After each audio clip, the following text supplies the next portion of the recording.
Now let's talk about arrangement and outlining. This is the process where you pull it all together, where you take the information that you've accumulated through your rhetorical research, the ways that you're going to build believability, leverage logic, and evoke emotion, and pull that all together into a powerful communication approach. In classical rhetoric, arrangement refers to how you organize the words and concepts that comprise your overall rhetorical strategy. Aristotle believed that there were really only two parts to any persuasive discourse. You stated your case and then you proved it. Later rhetorical theorists, however, saw the components of persuasive speech as comprising 5 distinct parts. In other words, arrangement involved identifying the introduction, where you establish what you're going to talk about. Next, your statement of fact, where you introduce the central points of your argument as they relate to the situation at hand. Next, the confirmation, where you cite the main facts or concepts that will support or prove your case. The refutation, where you respond to your opponent's argument or objections and attempt to disprove them. And lastly, the conclusion, where you summarize your argument and make the final appeals that will leave your listeners or readers feeling good about you and feeling predisposed to take the action that you're proposing.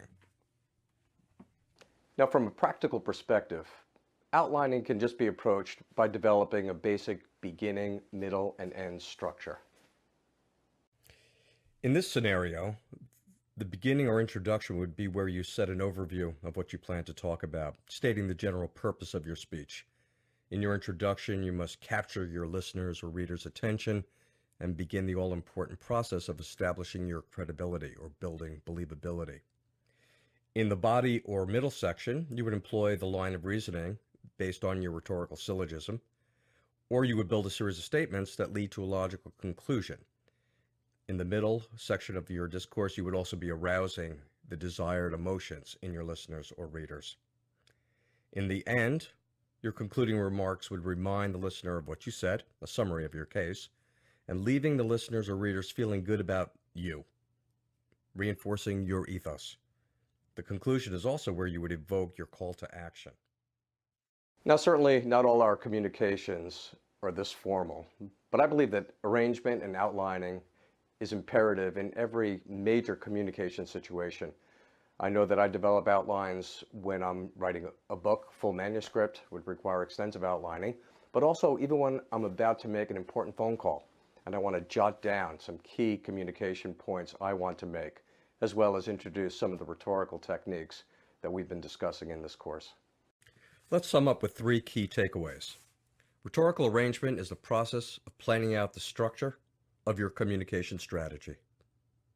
Arrangement is actually the process of organizing your communications with a beginning, middle, and end. And it's where you take everything that you've discovered, the ways that you will build believability, leverage logic, and evoke emotion. And lastly, arrangement and outlining is essential in preparing for any communication situation. In the next lesson, we'll wrap up all the guidance I hope I've been able to successfully provide in this course. And we'll talk about a class project that you could undertake to help you understand and apply classical rhetorical techniques in your writing and communication planning.